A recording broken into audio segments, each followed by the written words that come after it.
Are these men guilty? Is it fair to accuse this girl? Have these women done anything wrong? Yes, says the United Nations Climate Panel. Man's use of fossil fuels is jeopardizing the future. So the United Nations Intergovernmental Panel on Climate Change, or IPCC for short, has put man on trial. The evidence consists of computer models showing that as this century proceeds, emissions of carbon dioxide and other greenhouse gases into the atmosphere will lead to disastrous global warming. But a number of internationally acclaimed climatologists say it is far too early to put mankind on trial. 6 degrees C, and now we're taking them in here. It is not a particularly warm period we're in. Not in the context of, or in the perspective of past climates. Interesting diagram. One of the things about the climate change issue that is a great concern to me is the fact that some of these policy decisions could cost quite a lot and yet have no effect at all on the climate.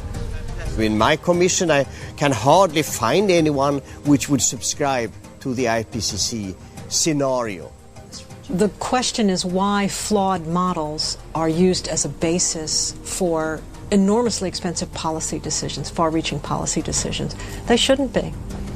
I have to speak out and say that the science we have is still incomplete. And the science we're being told by the IPCC is really incorrect science.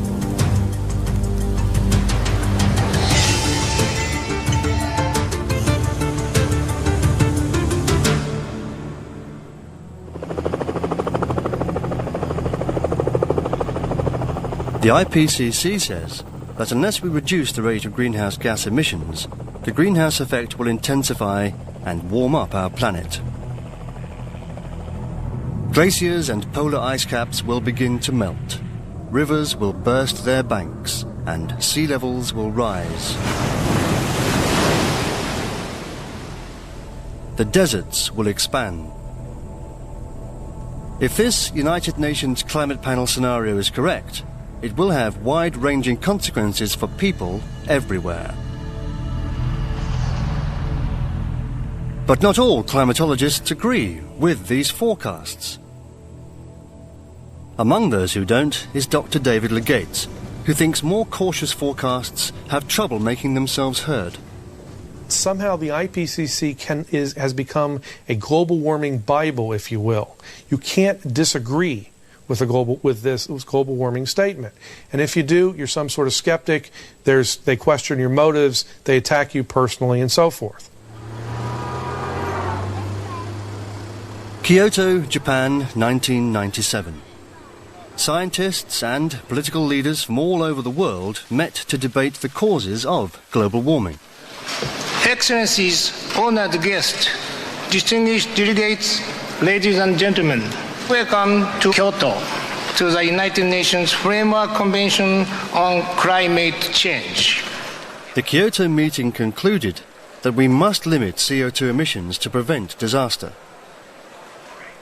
The IPCC based its conclusions on computer models that attempt to predict what will happen if we double CO2 emissions. The worst-case scenario shows increases of up to 5.8 degrees centigrade.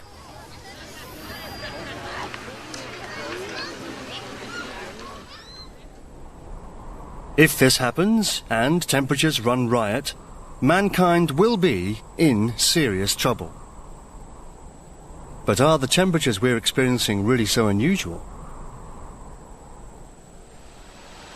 Glaciologist Jørn Peter Steffensen knows a bit about that. He's looking for clues about the climate in the past in ice core samples from Greenland. This ice is from the Viking Age, around the year 1000, also called the medieval warm period. We believe that in Greenland the medieval warm period was about 1.5 degrees warmer on average than today.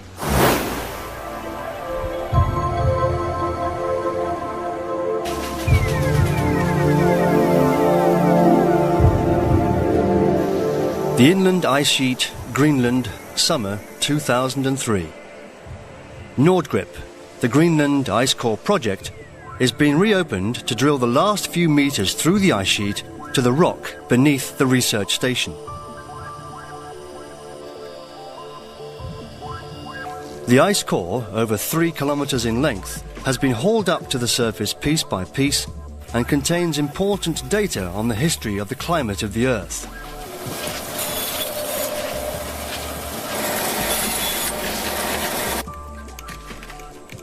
It bears the fingerprints of climatic conditions over more than 120,000 years.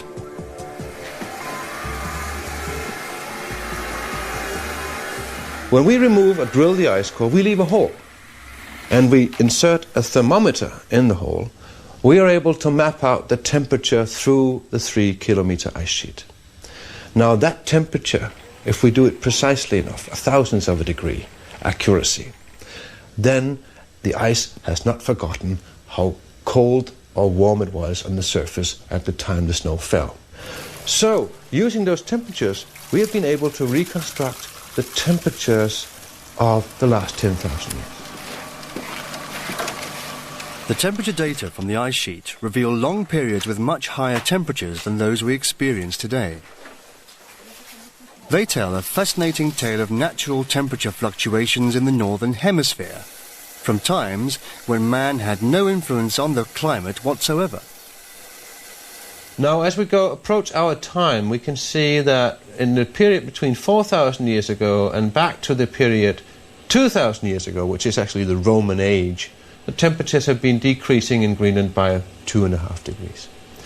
Then the temperatures increased gradually up to a maximum point around the medieval warm period, we call it 1,000 years ago.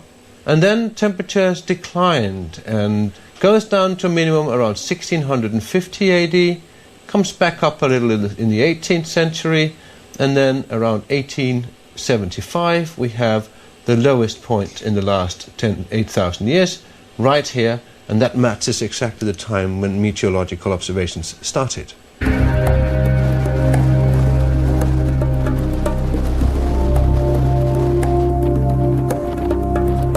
Other core samples from elsewhere in Greenland confirm that the Little Ice Age ended about 140 years ago, at the coldest point in the last 10,000 years. The natural, pronounced alternation of warm and cold periods back in time has also been confirmed elsewhere in the Northern Hemisphere. Carbon-14 dating of organic matter from peat bogs and tree rings confirms the pattern. So do data from stalactite caves in China and measurements from North Africa. There is considerable evidence that major fluctuations in climate are normal, and that the recent warming may be a natural consequence of our leaving the Little Ice Age in 1875. The problem is that and I agree completely that we have had a global temperature increase in the 20th century. Yes, but an increase from what? Probably an increase from the lowest point we've had for the last 10,000 years. And this means that it will be very hard indeed to prove whether the increase of temperature in the 20th century was man-made or it's a natural variation. That will be very hard because we made ourselves an extremely poor experiment. We started to observe meteorology at the coldest spot in the last 10,000 years. A warm period towards the early portion of the record. Our general perception of the climate in the last 1,000 years is that it was warmer in the Middle Ages than it is today, and that we emerged from the Little Ice Age about 140 years ago. But now the IPCC has mooted a new climate history graph. In it, the medieval warm period and the Little Ice Age have both vanished. The graph has been dubbed the hockey stick because only the lower end of the line points almost vertically upward, thus implying that the recent warming is unusual. During the 19th century, so in fact, the principal author of this new graph is Dr. Michael Mann. He says the graph is based on computer simulations of the temperature series of the last 140 years compared to old tree ring data. How likely is it that there was a year as warm as 1998 or a decade as warm as the 1990s in the past 1,000 years, given this reconstruction? And it turns out that when you ask that question, the answer that you get is that it's 95% to 99% likely. That essentially underlies the conclusion of the IPCC that the 1990s and 1998 were very likely the warmest decade and the warmest year in the past 1,000 years. The official view coming from the IPCC is that the man hockey stick curve represents the temperature over the last 1,000 years. The problem with that is that one of the authors on that chapter is Michael Mann himself. It makes you believe that in particular that the climate view is held by many. In fact, it's really held by few. Michael Mann's hockey stick graph is unusual, and scientists not attached to the United Nations Climate Panel have found it hard to swallow. They include Sally Balunis and her colleague Willie Soon from Harvard. If you look at the hockey stick, the strong rise in the 20th century is meant to say that the 20th century is unusually warm, and because that's the period where carbon dioxide has been put in the air, especially in the late part of the 20th century, that therefore the warming of the 20th century is unnatural. In other words, man-made. Dr. Sally Balunis is staff astrophysicist at the Harvard-Smithsonian Astrophysical Observatory and regarded as one of America's preeminent women scientists. Her colleague, Dr. Willie Soon, is an expert on the climatic history of the past and on computer modelling. The two find it hard to reconcile themselves to Dr. Michael Mann's sudden abolition of the medieval warm period and the Little Ice Age. Say, Willie? Okay. You coming in? Yeah. Where's that linsen paper on the Hadley cell circulation? Let me go and get it for you. Soon and Balunis say that the hockey stick graph is an inaccurate picture of the climate because it presents the 20th century as the warmest period on Earth in modern times. Yeah. Sally Balunis and Willie Soon have sifted through enormous quantities of scientific articles, providing indications of the climate in the past from various regions across the world. Oh, this is about under minimum, so let me go and put this. The most pressing question was to see whether the medieval warm period and the Little Ice Age were global phenomena. Now, how do you uncover past climate? We have to rely on signatures of climate, fingerprints called proxies. That is something in the environment that's sensing what the past temperature or rainfall was like. You can look at bogs, for example, and find information that says in the past it was warmer in some regions because there are particular insects or pollen there that doesn't appear during cold times. You can look at ice cores and make a chemical measurement that relates to what the temperature was going back in the past. You can look at tree growth or coral growth. There's information there. So like forensic detectives, these proxy experts can go in and look and reconstruct the past climate for that area. See this one? The shiny one. Oh yeah, well he agrees with us. He's in total agreement with us, isn't he? Our work, I think, has only re-verified what many of the proxy workers had done. We, after all, didn't do new proxy work. We just accumulated as much as we could. And most of the papers we took came after the latest United Nations report with the hockey stick in it. Their calibration actually is not that good, actually. Okay. With the 3-ring index. It's so hard. No, here's another trick here. You look at this one. This one is unbelievable. No one wants to catch this. So we asked, when a researcher had a record of past environment change, was there in that record a change that was very significant, very extreme, from 800 to 1300 AD during the medieval warm period? And then did the opposite extreme occur during the Little Ice Age? And then we asked a third question, was the 20th century the most extreme in that record that those expert researchers had developed? This is why this curve kind of looked like a flat. When we added up all the information from across the globe, from the Arctic to Antarctica, on every continent, we found that, yes, there was a medieval warm period, warmer than today. Yes, there was a Little Ice Age that was extremely severe and cold, and the 20th century was not unusual. The Earth's atmosphere is the cause of all life on the planet. Without this thin membrane separating us from the cold darkness of space, life on Earth as we know it would be impossible.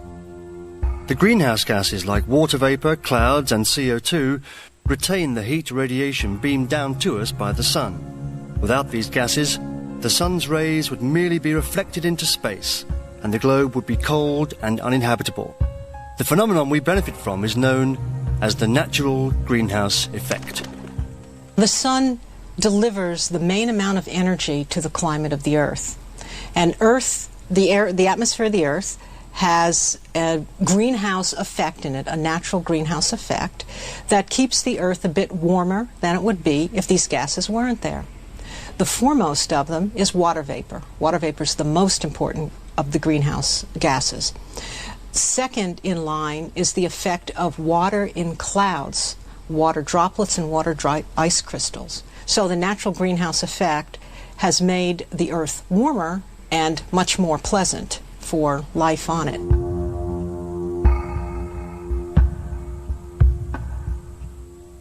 According to the human greenhouse effect theory, the natural greenhouse effect is amplified because the CO2 we emit makes the heat blanket around the globe thicker, and hence it retains more heat, resulting in increased temperatures. Now, because carbon dioxide is a greenhouse gas, there is concern, and it's quite correct to be concerned, about whether or not that will enhance the natural greenhouse effect on the Earth, and will it then cause catastrophic climate change to the Earth. It's very difficult to figure that out by looking at climate simulations, computer simulations done of climate, because they are so complex, and right now the science is in its infancy. But you can ask what has been happening to climate as carbon dioxide has been building up in the air, and then give an expectation for the future. The 20th century shows a pattern of warming early in the century that can't be related to the increase of greenhouse gases in the air. So up until about 1940, it's warming, unrelated to carbon dioxide. Then there's a cooling or a flattening of the temperature. That can't be that you can't be getting a cooling from increasing carbon dioxide. And then there's the warming at the end of the 20th century. Now, since most of the greenhouse gases from human actions have been put in the air in the latter part of the 20th century, we really can divide the century in half and look at the first half and say those changes must be natural. So you can't look at the 20th century directly and say all the warming of the 20th century must be from greenhouse gases. Only the warming at the last part of the 20th century might be from greenhouse gases. The message from the first climate conference in Rio in 1991 was loud and clear. Man is responsible for the global warming of the last 100 years. Today, it is generally recognized that most of that warming is due to natural climatic change, and indeed, the United Nations Climate Panel has modified its original statements. In its latest report, published in 2001, it says that only the warming of the last 30 years is due to human activity. But even this claim is disputed by one of the leading atmospheric physicists, Professor John Christie of the University of Alabama, Huntsville. He doesn't think that CO2 has the disastrous effect on the climate predicted by the computer models. He says something is going on in the atmosphere that we do not yet understand. The natural world has a great capacity to relinquish the heat that carbon dioxide wants to trap, but is unable to because of so many processes in the natural world that allow the heat to escape. And so the world has many ways in which it tries to keep a balance, and has many avenues to do that with. And one of them is to let the heat escape more rapidly to space and not build up in the atmosphere.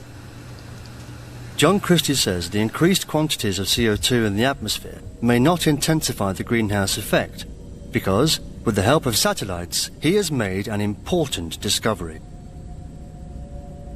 He and a colleague have examined the increases in temperature on the Earth's surface over the last 25 years and compared them to satellite measurements of the temperature on the lowest part of the atmosphere, the troposphere. In 1988, when a dramatic statement was made about global warming based upon surface thermometers, My colleague Roy Spencer and I thought there had to be a better way because the surface thermometer network was not really global and had a lot of problems. So we used weather satellites. Well, we brought together the results of 7 or 8 different satellites that were launched at different times and strung together a complete time series of what the Earth was doing. No one had done that to that point.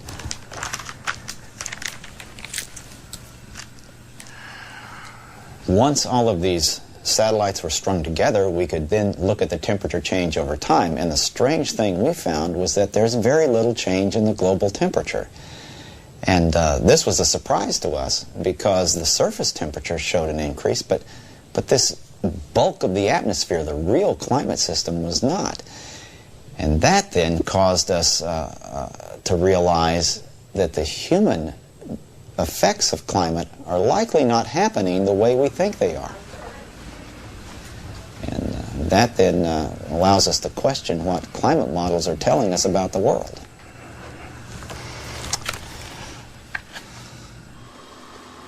Long before satellite measurements of atmospheric temperature began, balloons were used for this purpose. Now where exactly do you want me to launch from? They carried thermometers into the atmosphere that could return data to the surface by radio. This method has been in use for 50 years. Okay. When Christie compared data from the satellites and balloons, he discovered that both methods returned the same results quite independently of one another. In the last 25 years, the lowest layer of the atmosphere has hardly become warmer at all. Nice job. And these two very different and independent systems are telling the same story. And that story is the mass of the atmosphere is warming at a fairly slow rate. It is not catastrophic, it is not dramatic, and it does not reflect what we find in the projections of climate models. John Christie's results caused astonishment and confusion. They show that the expected increase in global warming has not begun. Meanwhile, his conclusions pose another question too. How reliable are surface temperature measurements?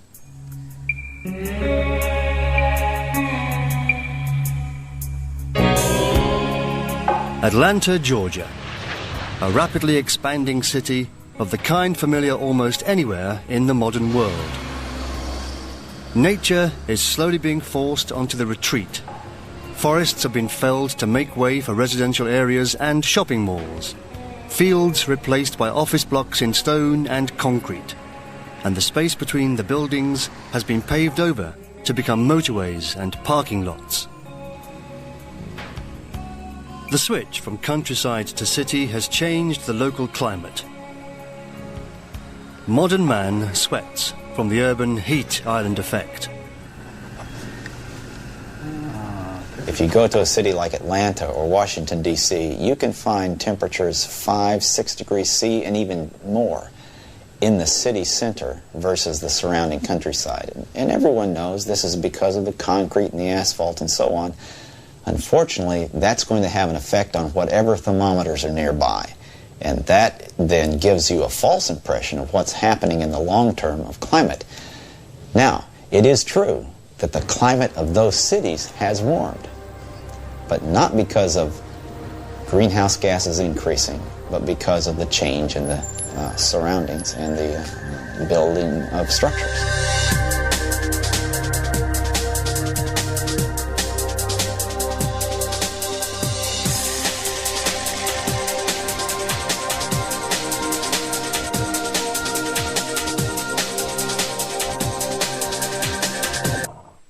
We humans are changing global climate. Concentrations of greenhouse gases in the atmosphere are at their highest levels in more than 200,000 years. If the trend does not change, scientists expect the seas to rise 2 feet or more over the next century. Island chains such as the Maldives will disappear from the map unless we reverse the predictions. Thank you very much. The critics we've met question whether the global temperature is man-made or dangerous. They thereby question whether sea levels will rise as well. But if the United Nations Climate Panel predictions are correct, vast areas will be inundated. The low-lying Pacific Islands, populous countries like Bangladesh, and in particular the Maldives in the Indian Ocean, are doomed to extinction, to catastrophic effect in terms of lives.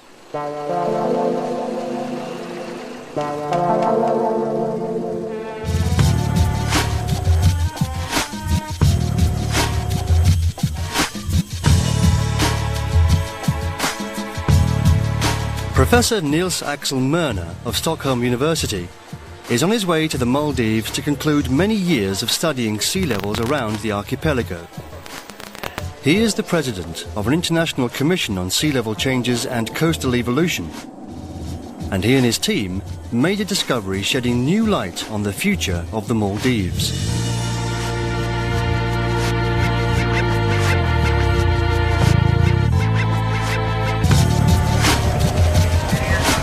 I have something which sheds a completely new light on the future of sea level changes. It's a wonderful piece of evidence. It's really a skeleton which has been in Sweden for analysis, and it tells a very important secret which we will decode here in the Maldives.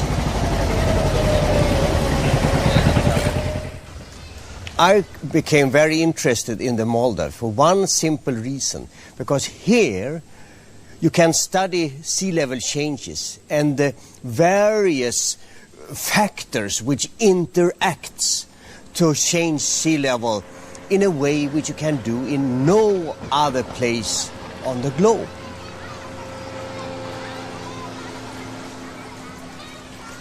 The IPCC report had a chapter on sea level changes. In their writing, they say that low-lying areas like the Maldives, specifying the Maldives, will be subjected to a future flooding, and they will disappear from the surface of the earth within 50 years or at the most 100 years. These were, so to say, the baggage I came with. And then we began our research, not knowing what I was going to find. The first thing I found was a tree in the Viligili.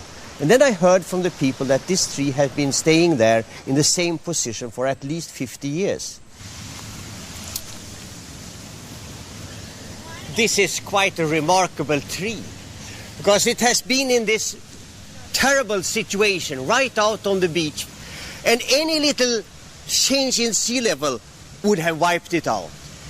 And with this position right on the beach, totally, any minute, so to say, it could fall over a big wave, and it hasn't done that for 50 years. That tells us a very important fact. Sea level cannot be in the rising mode. It can be stable or it could be a falling mode, but certainly not in the rising mode, because then it would have wiped out that. And that is the message of the tree.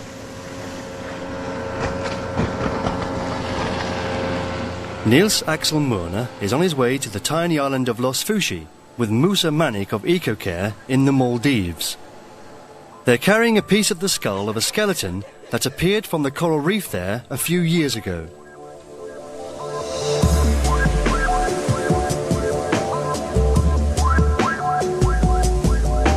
On the evidence of where the skeleton was found, and from carbon-14 dating, the sea level at the time the woman lived may now be reliably ascertained.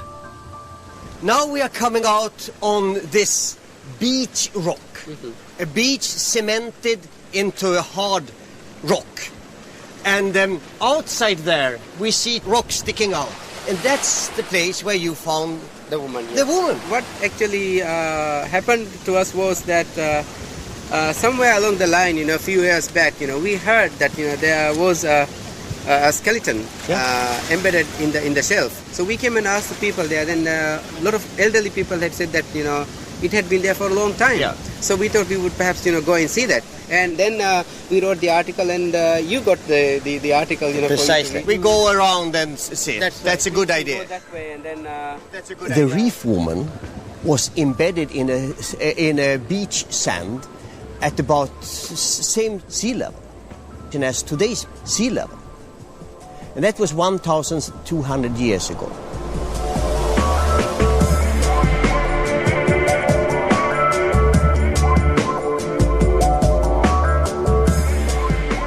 That's the ribs, yeah. And here is the skull. So this one should have come here, I think. That's right. And because she has a very delicate cranium, we can be sure that it's a woman. So you were completely correct. Because of its position in the reef, we can see that she lies embedded in the shore sand. And that shore sand is then covered by a cemented coral rubble, which tells us other things, that subsequently to that level, 1,200 years ago, sea level rose, brought this rubble together and cemented it, then fell back in a couple of steps. And those steps are quite remarkable. In the last 200 years, sea level has been about 30 centimeters higher than today.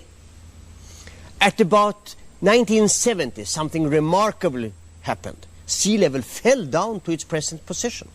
That fall in sea level, which no one had expected to see, we can see all over the Maldives. It's very well recorded and established. And that, of course, gives us a completely different story than it's generally given.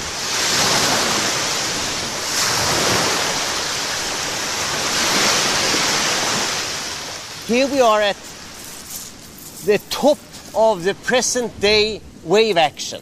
They deposit these coral fragments, and they are white because they are rounded by the waves of today. The other level, the gray level, it's the top of the waves at the previous time.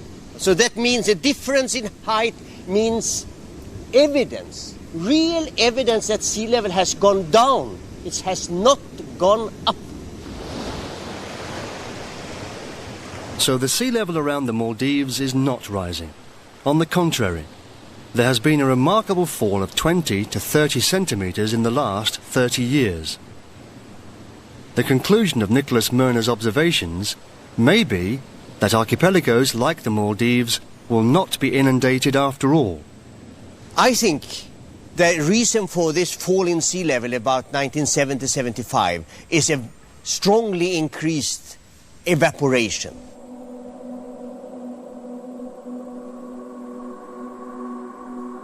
The Indian Ocean is very warm, and the evaporation is exceptionally strong. And that strong evaporation has made the sea level in this region to be exceptionally low. So it's 30-40 centimeters lower than gravity tells it that it should be. And that's quite remarkable. I mean, it's going up so much water vapor that it has not time to fill. Those things were, for me, exceptionally interesting variables to study.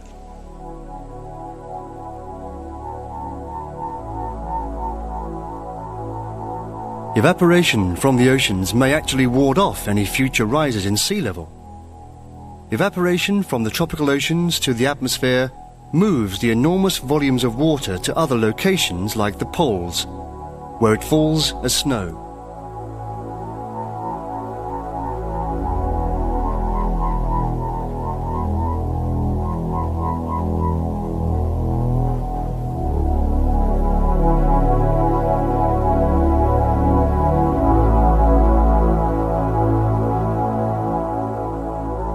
A rise in evaporation is a course of becoming that it becomes warmer somewhere. That's interesting. And it means if it gets more evaporation here over the Indian Ocean, somewhere else it can get more precipitation. But you cannot have increased precipitation somewhere if you don't have increased evaporation somewhere else. And that is the balance of the globe.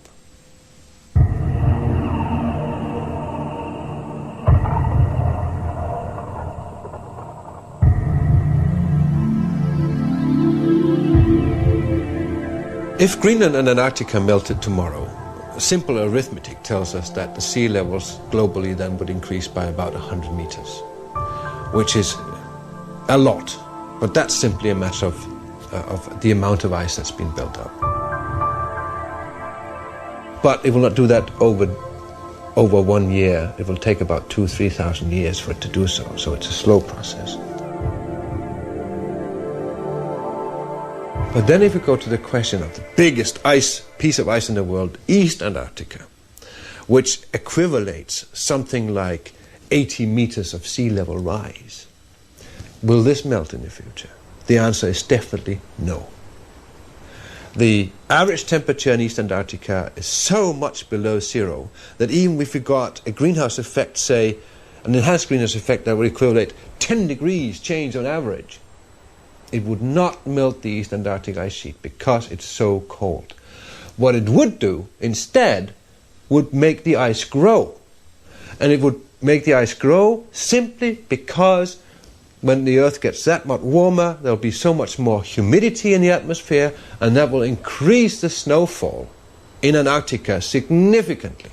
So therefore, it sounds like a contradiction, but if we get a warmer climate, East Antarctica will grow. The warmth of the tropical ocean generates enormous amounts of water vapor, which is distributed to the rest of the world and falls as rain or snow.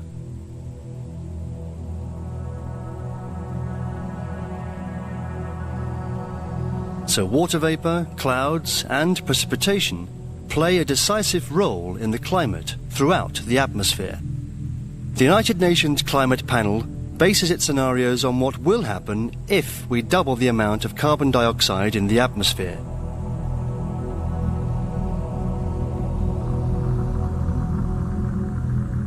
This would not only result in a climatic disaster. The calculations say that more carbon dioxide would also increase the amount of water in the atmosphere. It is this cocktail, more carbon dioxide and water, that according to the theory must lead to a greenhouse effect many times as great as carbon dioxide on its own. The trouble is, temperature increases in the atmosphere just don't seem to have happened to the degree that the models predict. A computer model is a very sophisticated computer program that attempts to simulate all of the processes associated with the atmosphere. In particular, therefore, what we need to have is as much data as possible to be able to fire the model, to be able to understand the processes. Generally, what we find is that many of the processes that work in the climate work at a variety of scales that a computer model simply cannot resolve. One of the things we do not do well in climate models is simulate precipitation. And again, precipitation is affected by virtually every component of the climate system, and in turn, every other component of the climate system affects precipitation. So precipitation is a very good diagnostic as to how well the climate model is doing. And most climate models don't do precipitation well at all. Hi, Dan. Hey, Dave. How are you doing? Okay. Good.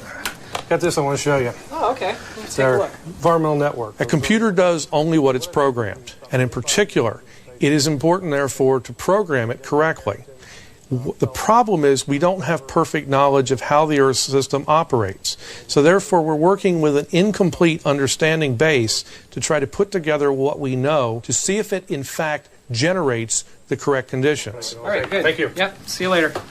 There's an old computer phrase that says garbage in, garbage out. And it's very important that we not only have data to drive the model, but that we also have an understanding of the processes that the model needs to simulate. As a result, if the climate model cannot simulate the current climate well enough, then we have a condition where we're trying to simulate the climate with a model that is imperfect. Climate models can be thought of as a list of rules. And so this climate model, when it tries to predict the future, just follows specific rules. The real world is a physical system. It follows rules, but there are so many that are not contained in climate models that I think the climate models are too limited in being able to express what really happens in the real world. And so to use them for a long-term projection, I think, is not wise at this point. Computer simulations are the tool that's used to make forecasts of temperature into the future. And the latest forecasts have a huge range. They range from just over a degree centigrade to, my goodness, almost 6 degrees centigrade for the next 100 years.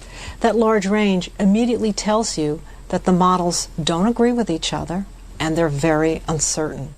The Intergovernmental Panel on Climate Change and treaties such as the Kyoto Protocol are primarily based on climate model forecasts of what's going to happen in the future. Our issue associated with that then is if the climate models are somehow biased or incomplete, then our forecast of what the future might look like is too biased and incomplete. Why that then turns into something that means there has to be action now, that's confusing to me. I can only imagine that something like the precautionary principle has been adopted as de facto policy. The science in this case is indicating from incomplete models that we need to make political assertions and political changes. But part of the problem is that with incomplete science, we can make mistakes in policy that can have serious ramifications in the future. When one talks about climate models and observations, I'm reminded of a climate scientist one time who said, "My model is right, it's the real world that's wrong." And I think that's what we've seen in many cases. And so using observations is not as exotic, it is not as dramatic in many cases, and occupies sort of a lower level in the climate hierarchy of who gets attention. Because climate modeling enterprises are very expensive, so they have these constituencies built up that seek to maintain their work. Observationalists generally do not have that same attention, and so developing observational data sets is sort of the weak sister in the climate community, yet climate observations are supposed to represent the truth, not the theory, against which our theory is to be checked. I believe observations, and that this is where our basis for climate change should be understood and the perspective from which we should see the future. When you look at the past, I don't think the perspective of the future is all that bad.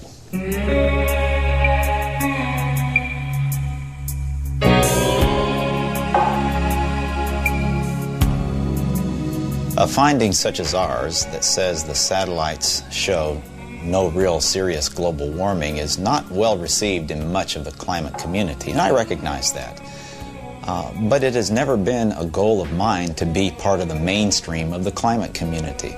My goal has been to provide scientists and the world with the most accurate data possible that we can judge and understand what the planet is doing. And so the data and the results are often greeted with skepticism because so many people have a belief that global warming is going to be a disastrous thing and that it is occurring right now to a large extent, that this picture doesn't fit their picture of the world. And as a result, I've had a very interesting life dealing with controversies and so on.